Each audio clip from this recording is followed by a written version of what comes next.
Hey, welcome back. Check out this cool key. This is one of those old school VATs. This is for a Corvette 2000. So let's take a quick look at this. They stopped using these resistors, and then they started using the immobilizer chips, the transponder chips. So kind of interesting. No one really makes these keys anymore. People ask us all the time. You have to check with like online forums, like the Corvette guys. They know there's like, I think last time I checked, 14 different variations of the ohms readings, and you find that, and then you can cut. But this guy says, hey, I had that deactivated. Not sure, but we're gonna cut this for him, and this is gonna be a GM Key 200. It's a non-transponder, no chip, no resistor, but the goal is he wants this, and if it works for his ignition, great. If it works for just the door, great. This is his only key. So we're gonna take special note on, see how the key is cut different on one side versus the other side. So we're gonna go ahead and use the D Jaw. One, we don't want to like damage it and scratch it. And then we're gonna use the D Jaw because it's gonna be flat on flat. So let's go ahead and get that prepped.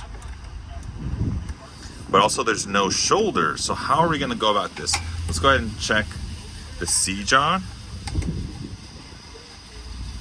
That's not gonna be ideal, but let's go back to the D Jaw, and there should be that rib that it locks in place. I'm gonna slide that in there and tighten. Cool. And that looks nice and uniform. And then I'm going to put that in place. Slide it forward more. Cool. Let's get a better shot of this. So now when you look at this, it's gonna be essentially flush, but the top of this jaw is pressed in that spine. So I'm just gonna cut in this area. Yep, that looks good. Cool.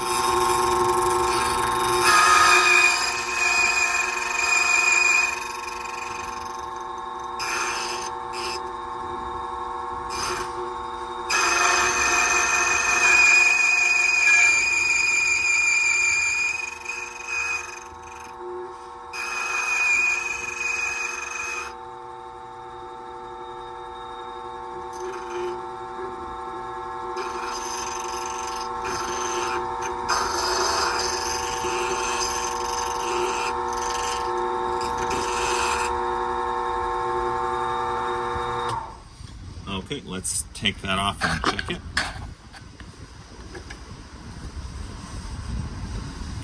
Looks good.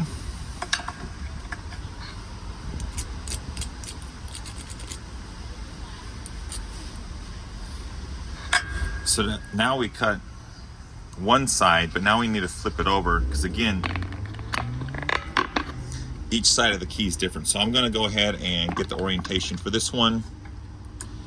Line it up on that D Jaw. And again, I do have a video explaining the advantage and the reasons why to use an A and a D Jaw. Cool, so that looks good. And then again, I'm gonna flip over the key. So we cut this top side. I'm gonna flip it 180 and pop it in. And again, D Jaw to hold on to that rib. Forward and tighten. Make sure it looks good. It's hard with the camera, like right in my perspective, but let's go ahead and make sure. And then I'm gonna check the flap. Yes, I'm looking at this point here to match that point there. And that looks good, but let's double check the spine. Spine looks good.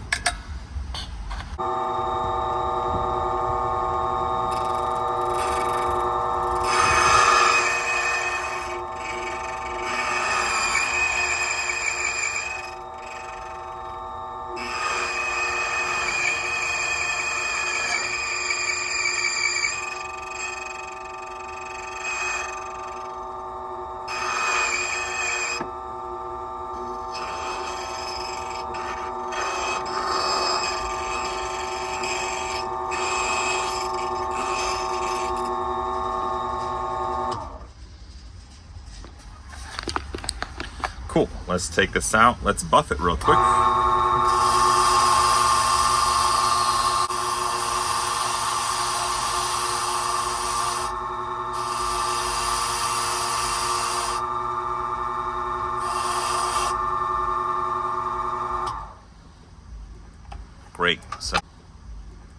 Great, so now let's take a look. So if you look, he's super shiny and nice. Let me flip it over. So now you notice one side is cut, they're different. So if we do the overlay, boom, boom, looks amazing. Cool. So this guy will be happy because now he has another ignition key or door key, depending on his circumstance, based on customer knows best. But cool, we made that.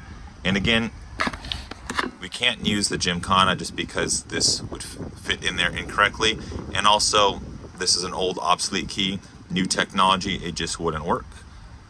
Human brain able to figure that out.